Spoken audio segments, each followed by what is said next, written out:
अस्सलाम वालेकुम। Second year science बेटा, चैप्टर 11 हमने ख़त्म कर लिया। ठीक है, आज हम स्टार्ट करेंगे चैप्टर 12 और इसका नाम है इलेक्ट्रोस्टैटिक। और आज चैप्टर 12 का हमारा है फर्स्ट लेक्चर। ठीक है, और चैप्टर 11 हमने कंप्लीट कर लिया है। ईच एंड एवरीथिंग मीन्स के थ्योरी भी, प्रॉब्लम्स भी, 10 ईयर्स भी और रीजंस भी, सब कुछ मैंने करवा दिया। उन सब को फेयर करके बेटा एक जगह रखना। ठीक है, और आज का जो मेरा लेक्चर है वो थोड़ा सा लंबा है, इसमें स्लाइड्स बहुत ज़्यादा हैं। मैंने स्लाइड्स इसलिए डाल दी हैं कि तुम लोग क्या करना, आज ही तुम्हें ये काम करना है कि सारा लेक्चर उतार लेना, इसे कॉपी में फेयर कर लो। ठीक है, आज जितनी सारी स्लाइड है इतनी सारी मैं समझाऊंगी नहीं, हम न्यूमेरिकल तक करेंगे। ठीक है, प्रॉब्लम्स तक। इसके बाद जो गॉसियस लॉ स्टार्ट हो रहा है इसमें, तो गॉसियस लॉ से ये हमारा सेकेंड लेक्चर होगा। मैंने इसलिए दिया है ताकि ये सारा फेयर रजिस्टर में उतार लो, और जब मैं समझाऊं, ठीक है ना, सेकंड लेक्चर जब मैं समझाऊंगी तो लिखा हुआ तुम्हारे सामने हो। अब मैं ऐसा किया करूंगी कि जो लेक्चर मुझे पढ़ाना होता है ना, तो एक दिन पहले उसकी थ्योरी में दे दिया करूंगी, तो तुम लोग उतार लिया करो। और जब मैं क्लास हो तो वो अपना लेक्चर खोल के, अपना रजिस्टर खोल के बैठा करो, कॉपी पेंसिल भी लेके बैठा करो। तो इसके फ़ायदा ये होगा कि एक दिन पहले क्या करोगे, चीज़ें उतार लोगे। सही, जब लिखोगे थोड़ा बहुत जहन में तो रहेगा ना, तो क्या होता है कि इंसान फेमिलियर हो जाता है, थोड़ा बहुत नो हाउ होती है, हाँ होता है ना, जान पहचान हो जाती है। हाँ, ये एक वर्ड था, ये मैंने लिखा था, ठीक है ना, ये टॉपिक था, ये मैं लिख रही थी, तो ज़्यादा अच्छा समझ में आएगा। ओके, चलो अब आज के लेक्चर पे वापस आते हैं। आज के लेक्चर में जो टॉपिक हम कवर करने जा रहे हैं वो है इलेक्ट्रोस्टैटिक। ठीक है, फिर है चार्ज, कूलम। कूलम क्या होता है? चार्ज का unit. Coulomb's law, electric field intensity और प्रॉब्लम्स। अच्छा, अब क्या है कि देखो, ये क्या था कि कल के लेक्चर में मैंने समझा भी दिया था तुम लोग को, है ना। हमने समझा था कि इलेक्ट्रोस्टैटिक क्या है, इलेक्ट्रिक चार्ज क्या है, इलेक्ट्रिक चार्ज की कितनी टाइप्स होती हैं, या इलेक्ट्रिक चार्ज की प्रॉपर्टीज़ क्या होती हैं। फिर इसके बाद क्या था कि इलेक्ट्रिक चार्ज है तो उसका यूनिट क्या है, ये चीज़ें मैंने पढ़ा भी दी थी। तो इलेक्ट्रोस्टैटिक से हम स्टार्ट दोबारा से कर लेते हैं। इलेक्ट्रोस्टैटिक क्या था कि when electric charge is at rest is known as electrostatic. Electrostatic क्या होता है? देखो, इलेक्ट्रो और स्टैटिक ये दो अलग अलग वर्ड हैं। इलेक्ट्रो इलेक्ट्रिसिटी को शो कर रहा है या इलेक्ट्रिक चार्ज को शो कर रहा है, और स्टैटिक क्या होता है? रेस्ट कंडीशन को। स्टैटिक मीन्स ही क्या होता है कि when things are at rest. ठीक है ना, तो ये क्या होता है? The study of electric charge when the charge is at rest. Electrostatic क्या होता है? Study of electric charge which is at rest. कि इलेक्ट्रिक चार्ज जब रेस्ट में होता है तो इसे हम कहते हैं इलेक्ट्रोस्टैटिक। ओके, इलेक्ट्रिक चार्ज है क्या? इलेक्ट्रिक चार्ज जस्ट क्या है? एक प्रॉपर्टी है। इलेक्ट्रिक चार्ज जस्ट क्या है? एक प्रॉपर्टी है। ठीक है, कि जिसकी वजह से क्या होता है कि चीज़ें या तो एक दूसरे को अट्रैक्ट करती हैं या क्या कर रही होती हैं, रिपेल कर रही होती हैं। उसके लिए मैंने एग्जांपल तुम लोग को क्या दी थी? मैग्नेट की दी थी, है ना। कि मैग्नेट के अगर हम दो मैग्नेट ले लें और उनको अगर हम दोनों हाथों में क्या करें, लेफ्ट और राइट में, जब हम मैग्नेट पकड़ें तो हमें फील होता है। समटाइम क्या होता है कि उनके दरमियान फोर्स ऑफ अट्रैक्शन होती है जो हम फील कर सकते हैं। समटाइम्स क्या होता है कि उनके दरमियान क्या होती है? रिपल्सिव फोर्स होती है, और वो भी हम फील कर रहे होते हैं। ठीक है, अब क्या होता है कि चार्ज दो तरह के होते हैं, ये भी मैंने पढ़ाया था। पॉजिटिव चार्ज या फिर कौन सा चार्ज? Negative charge. अगर हमारे पास चार्जेस दो या दो से ज़्यादा हैं और सारे के सारे पॉजिटिव हों, या फिर क्या हों कि हमारे पास चार्जेस हैं लेकिन वो सारे के सारे नेगेटिव हैं, तो उन्हें कहते हैं लाइक चार्जेस। ठीक है, और अगर मैं कहूँ मेरे पास चार्जेस हैं, कुछ चार्जेस क्या हैं? पॉजिटिव हैं और कुछ क्या है? नेगेटिव, तो उन्हें कहते हैं अनलाइक चार्जेस। अब हम देखते हैं कि अगर लाइक चार्जेस हैं, हमारे पास सब सेम चार्जेस हैं, और या फिर क्या है कि मिले जुले चार्ज हैं, अनलाइक चार्जेस हैं, तो क्या चीज़ हम देखते हैं? हम क्या देखते हैं कि जब हमारे पास सेम चार्जेस होते हैं या लाइक चार्जेस होते हैं कि सारे के सारे नेगेटिव हों या सारे के सारे पॉजिटिव हों, तो फिर हम क्या फील करते हैं? वहाँ पे रिपल्सिव फोर्स फील करते हैं। कौन सी होती है? Force of repulsion. अगर हम सेकंड केस कंसीडर करें कि हमारे पास क्या है कि चार्जेस हैं, एक बॉक्स है उसमें चार्ज रखे हुए हैं मैंने, कुछ चार्ज पॉजिटिव हैं, कुछ क्या है? नेगेटिव हैं। तो पॉजिटिव और नेगेटिव चार्ज के दरमियान कौन सी फोर्स होती है? Force of attraction. वो एक दूसरे को क्या कर रहे होते हैं, ट्रैक कर रहे होते हैं। ओके, फिर क्या है यूनिट, चार्ज का यूनिट क्या होता है, कूलम। चार्ज का यूनिट क्या होता है, कूलम। इसकी डेफिनेशन भी मैंने बताई थी, है ना, और लिखी भी हुई है यहाँ पे। ओके, अब इस स्लाइड में तो तुम्हें नजर आ रहा है वही चीज, इलेक्ट्रोस्टैटिक क्या है। अब हम असल में टॉपिक पे कहाँ आ रहे हैं, कूलम्स लॉ पे। कूलम्स लॉ तुम लोगों ने इससे पहले मैट्रिक में भी पढ़ा होगा, है ना। कूलम्स लॉ के दो पार्ट हैं। मैंने कल के लेक्चर में समझाया था कि कूलम्स लॉ के लिए हम दो चीज़ें कंसीडर करते हैं, एक फोर्स, ठीक है, फोर्स का रिलेशन हम देखते हैं चार्ज के साथ, और फोर्स का रिलेशन हम देखते हैं डिस्टेंस के साथ, ठीक है। कूलम्स लॉ में हम क्या कर रहे होते हैं, बेसिक क्या है, फोर्स है हमारे पास। फोर्स का रिलेशन हम देखते हैं कि फोर्स का रिलेशन चार्जेस के साथ क्या बनता है और फोर्स का रिलेशन डिस्टेंस के साथ क्या बनता है। अगर मैं कहूँ मेरे पास दो या दो से ज़्यादा चार्जेस हैं, ठीक है ना, कूलम्स लॉ उस वक्त एप्लीकेबल होता है जब मिनिमम भी दो चार्जेस हों, दो से ज़्यादा भी हो सकते हैं, कि जब हमारे पास दो चार्जेस हैं, ठीक है। अगर मैं कहूँ दोनों पॉजिटिव हैं या दोनों नेगेटिव हैं तो कौन सी फोर्स होगी, फोर्स ऑफ रिपल्जन। और अगर मैं कहूँ कि मेरे पास अनलाइक चार्जेस हैं कि एक पॉजिटिव चार्ज है और दूसरा क्या है, नेगेटिव चार्ज है, तो फिर कौन सी फोर्स होगी, फोर्स ऑफ अट्रैक्शन, ठीक है। चाहे फोर्स ऑफ अट्रैक्शन हो चाहे फोर्स ऑफ रिपल्जन हो, ठीक है। फोर्स हम बेसिकली क्या ले रहे होते हैं कूलम्स लॉ में, फोर्स। स्टेटमेंट क्या है इसका, स्टेटमेंट के भी समझो दो हिस्से हैं। पहला हिस्सा क्या है कि कूलम्स लॉ क्या कहता है कि रिपल्सिव और attractive force is directly proportional to the product of charges. कि यहाँ अगर हम सपोज करें कि हमारे पास दो चार्जेस हैं Q1 और Q2, तो F क्या हो जाएगी, F directly proportional to Q1 and Q2। यहाँ पे जहाँ डेरिवेशन की हेडिंग लगी है वहाँ लिखा भी हुआ है, देखो पहली इक्वेशन क्या है, F directly proportional to Q1 Q2 के फोर्स ऑफ अट्रैक्शन और force of repulsion is directly proportional to the magnitude to the product of, directly proportional to the product of magnitude of charges, ठीक है। Charges का जो product होता है उसके directly proportional होती है फोर्स। सेकंड पार्ट इसका क्या है कि फोर्स ऑफ अट्रैक्शन और force of repulsion is inversely proportional to the square of distance. कि जो फोर्स है वो डिस्टेंस के दो चार्जेस जो हैं, ठीक है, दोनों चार्जेस के दरमियान जो डिस्टेंस है, मैं कहूँ दो चार्जेस हैं मेरे पास Q1 और Q2, Q1 और Q2 के दरमियान मैंने कहा जो डिस्टेंस है वो क्या है, R है। तो जो फोर्स है वो डिस्टेंस के स्क्वायर की इन्वर्सली प्रोपोर्शनल होगी। मतलब अगर मैं डिस्टेंस को बढ़ाती जाऊंगी तो फोर्स कम होती जाएगी, और अगर मैं डिस्टेंस को कम करूंगी तो फोर्स क्या हो जाएगी, इंक्रीज हो जाएगी। लेकिन इंपॉर्टेंट चीज़ देखो यहाँ पे क्या है कि force is inversely proportional to the square of distance. कि अगर मैं कहूँ मेरे पास क्या है कि डिस्टेंस था 2, ठीक है, डिस्टेंस 2 था तो 2 का स्क्वायर होगा 4। अब मैं कहूँ कि अब मैंने क्या किया कि फोर्स को मुझे इंक्रीज करना है, ठीक है, मैंने कहा फोर्स को डिक्रीज करना है।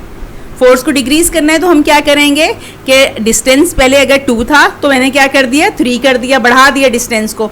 3 का स्क्वायर क्या हो जाएगा, 9, तो फोर्स डिक्रीज होती जाएगी। डिस्टेंस का हम स्क्वायर लेंगे और फिर फोर्स क्या हो जाएगी, डिक्रीज होती जाएगी, ठीक है ना।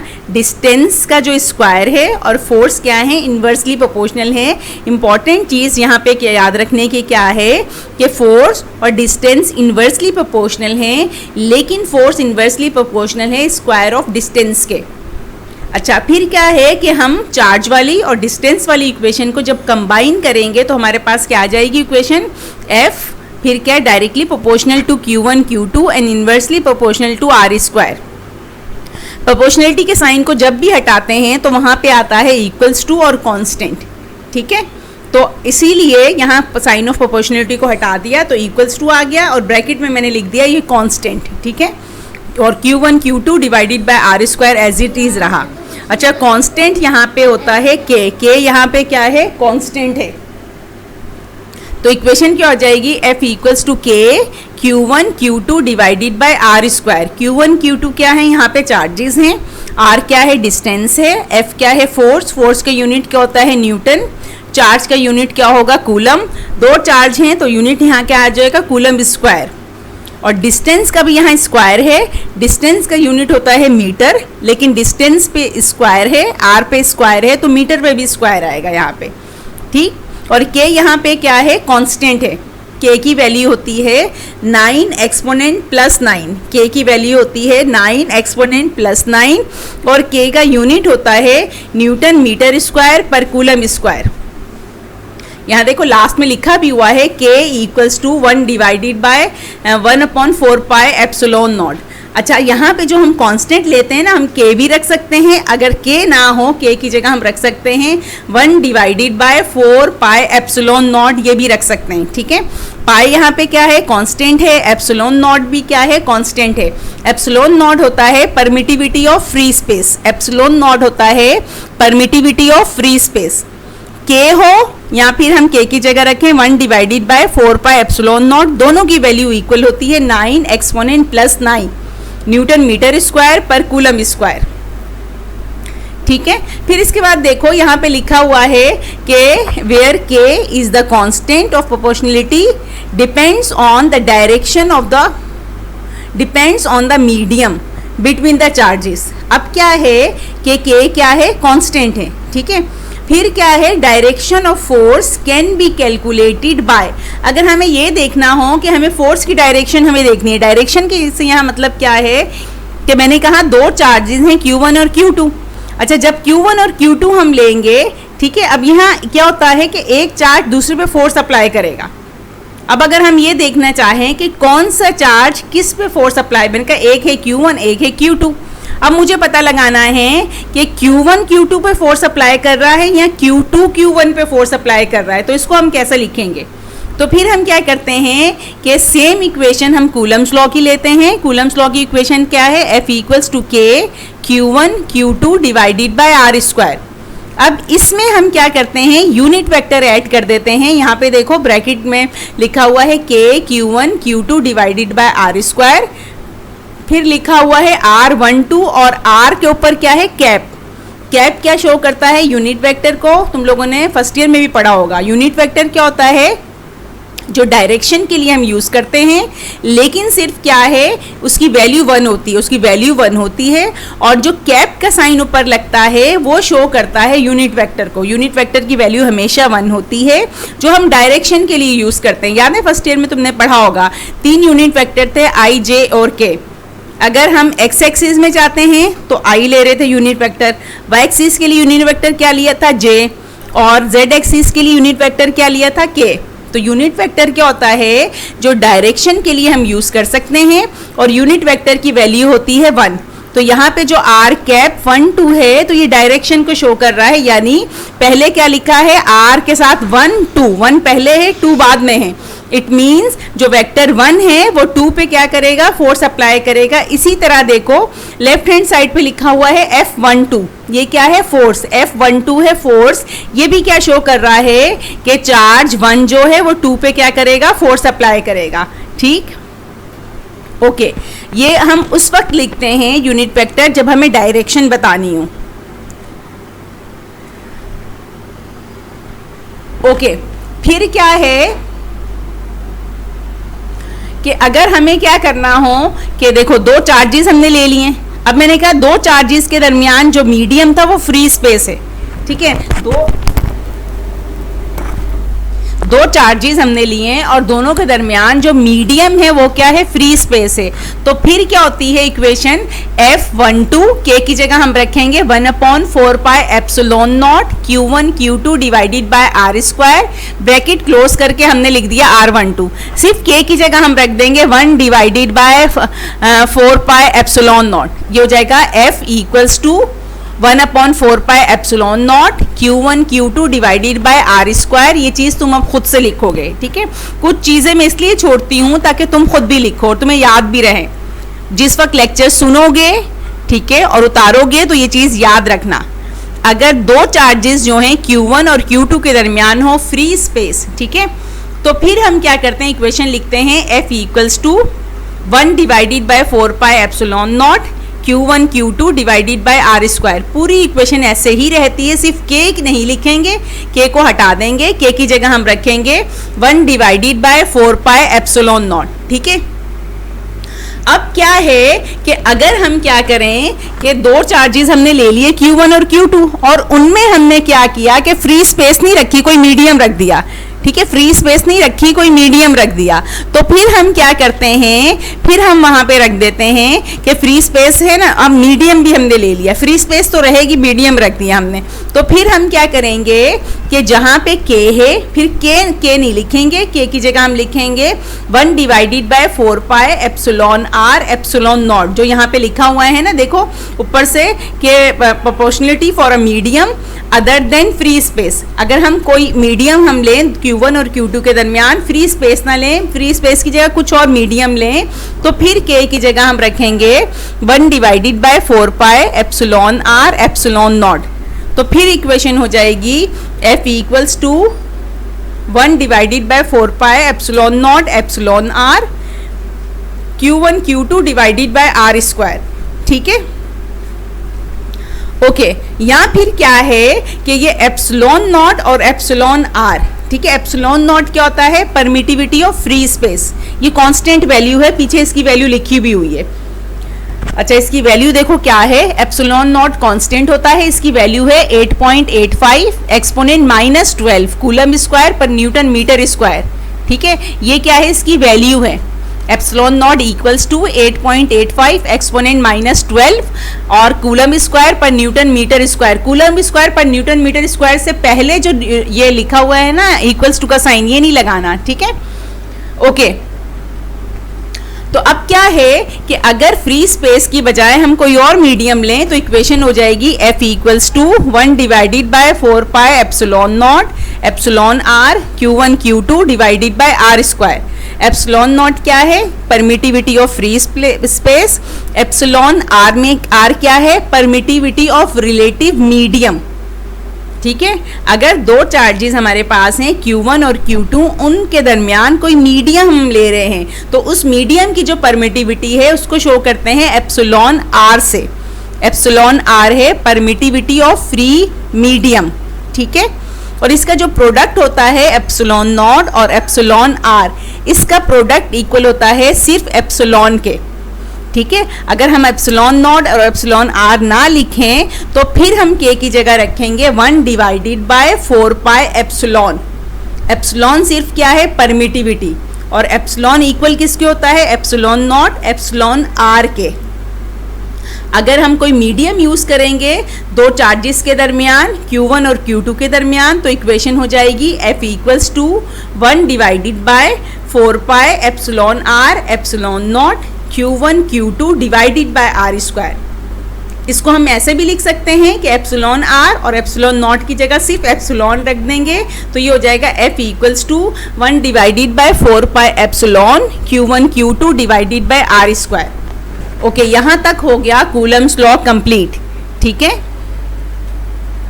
यहाँ तक क्या हो गया, कूलम्स लॉ हो गया कंप्लीट। हम कहाँ थे, इलेक्ट्रिक फील्ड पे, ठीक है ना, हमने कूलम्स लॉ पढ़ लिया। अब क्या है, इलेक्ट्रिक फील्ड। इलेक्ट्रिक फील्ड में मैंने बताया था कि इलेक्ट्रिक फील्ड क्या होता है, the area around any charge, ठीक है ना, the area around a charge.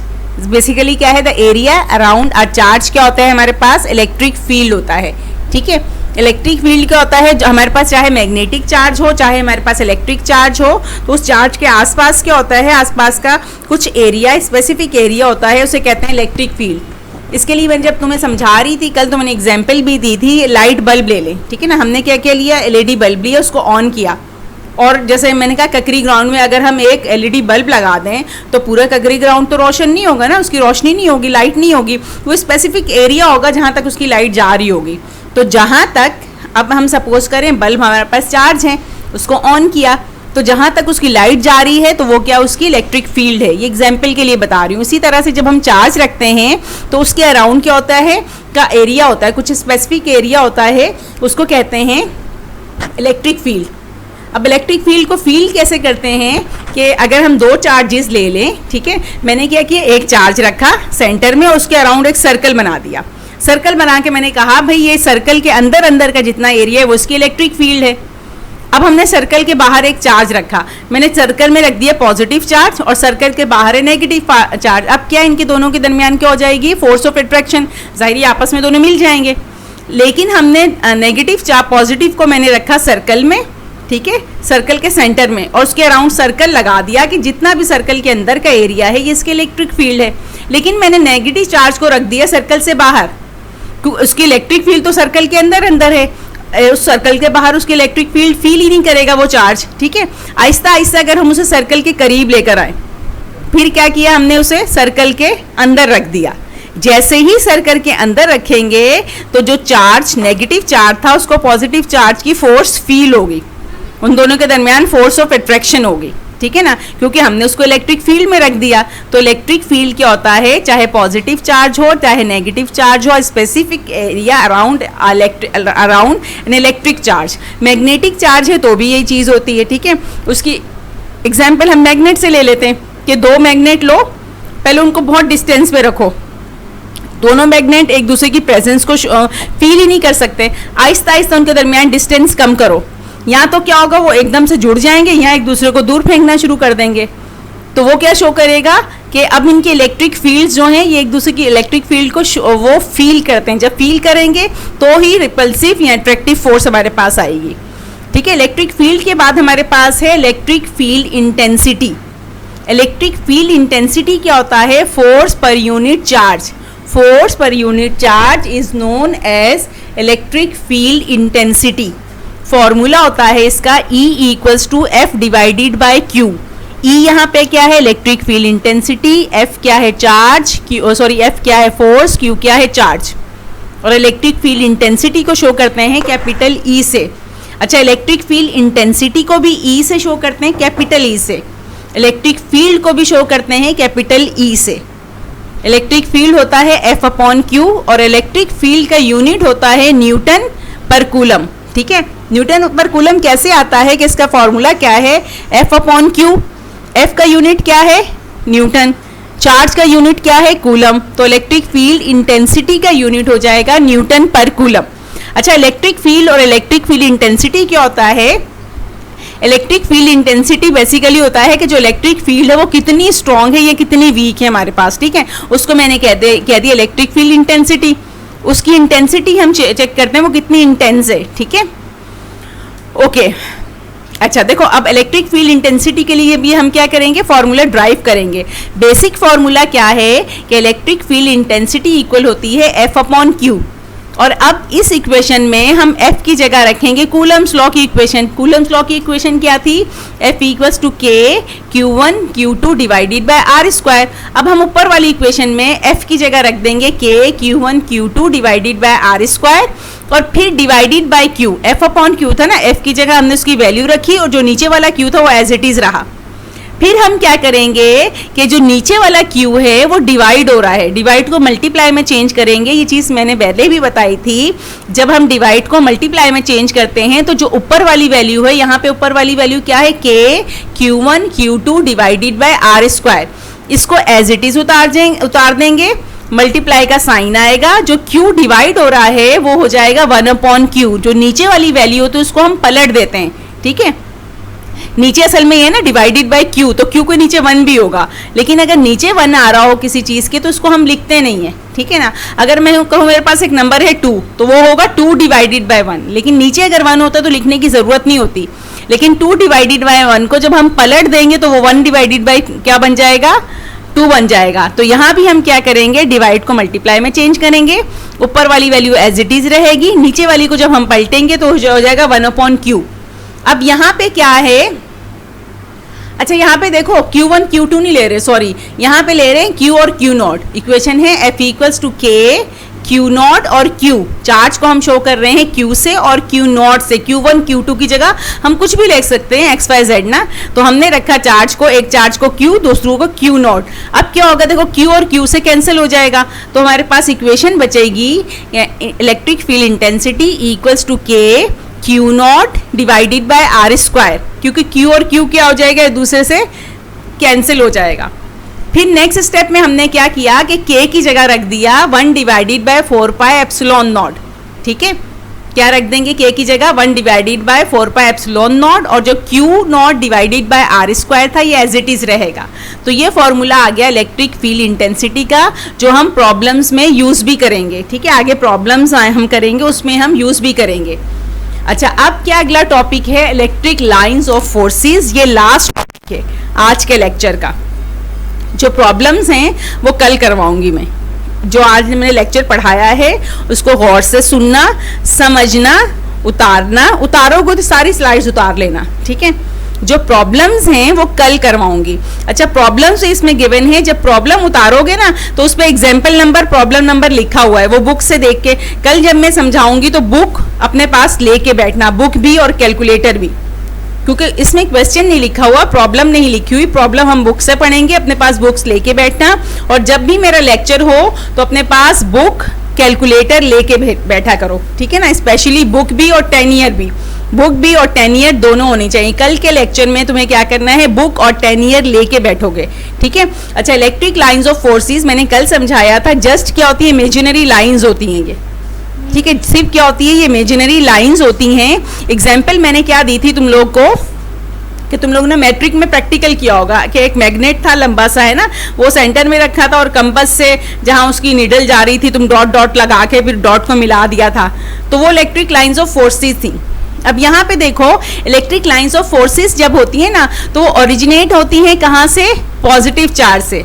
Originate का मतलब स्टार्ट कहाँ से होती हैं, पॉजिटिव चार्ज से, और एंड कहाँ पे होती है, नेगेटिव की तरफ। अब स्टार्ट और एंड को हम कैसे शो करते हैं, एरो के साइन से। पॉजिटिव चार्ज से देखो एरो बाहर की तरफ जा रहा है, नेगेटिव चार्ज में देखो एरो कहाँ आ रहा है, अंदर की तरफ आ रहा है, नेगेटिव चार्ज की तरफ आ रहा है।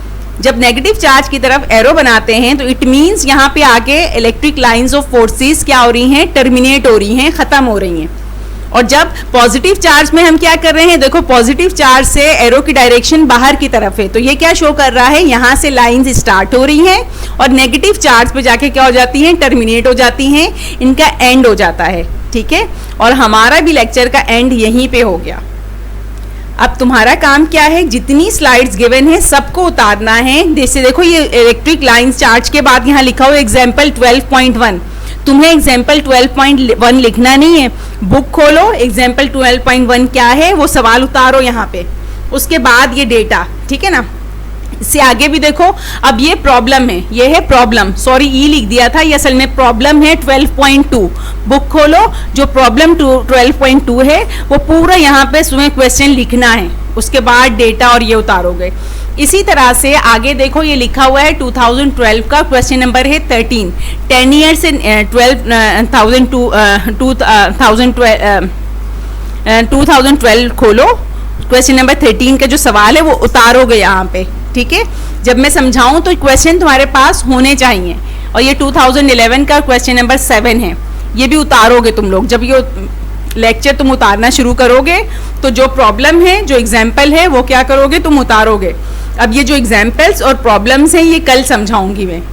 ठीक है, और आज तुम्हें क्या करना है कि ये सारा लेक्चर जो है तुम्हें लिख लेना है, उतार लेना है फेयर कॉपी में। ठीक है, चलो आज हम यहाँ पे वाइंड अप कर रहे हैं, कल इंशाल्लाह हम नए लेक्चर के साथ आएंगे, प्रॉब्लम्स करेंगे। ठीक है, आज का लेक्चर समझना गौर से, और जब लिखोगे तो समझ के उतारना। चलो कल तक के लिए अल्लाह हाफिज।